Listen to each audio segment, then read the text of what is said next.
करता करे न कर सके, शिव करे सो होय। হাই, আমি तीनों সুমন্ত लोक लोखंड में চলে এসেছি আমার ফার্স্ট महाकाल ব্লগ से নিয়ে। बड़ा न कोई।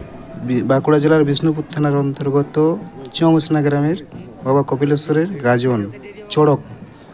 তো ভিডিওটি না টেনে শেষ পর্যন্ত দেখতে থাকুন।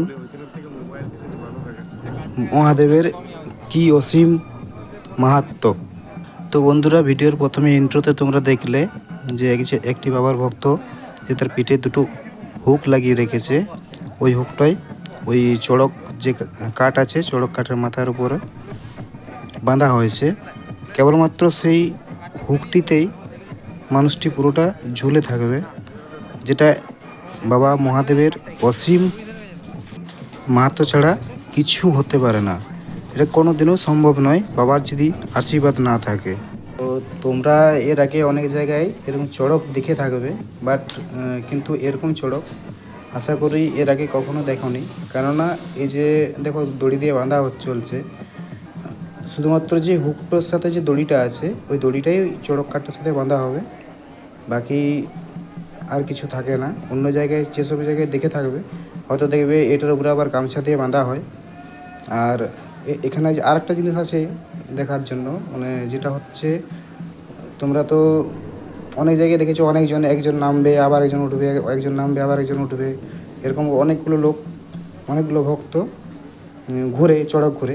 বাট এখানে শুধুমাত্র একজনই ঘুরবে, কেবলমাত্র আড়াই পাক। এটাই এখানকার নিয়ম, মানে আদিকাল থেকে হয়ে আসছে। তো দেখো শুরু হয়ে গেছে, এরপর ঘোরা শুরু হবে। আস্তে আস্তে বাঁধা কমপ্লিট হয়ে গেছে, এরপরেই ঘুরবে আস্তে আস্তে। ওই যে দড়িটা আছে ওই দড়িটা ধরে ধরে ঘুরবে নিচ থেকে। এই দেখো শুরু হয়ে গেছে। দেখো বেশি না, জাস্ট 3 পাকেই ঘুরবে। এটা এদের আদিকাল থেকে নিয়ম হয়ে আসছে। তো ভিডিওতে একটা কথা বলে রাখি, যে চৌমুসনা যে গ্রাম, এটা হচ্ছে আমার মামা বাড়ি।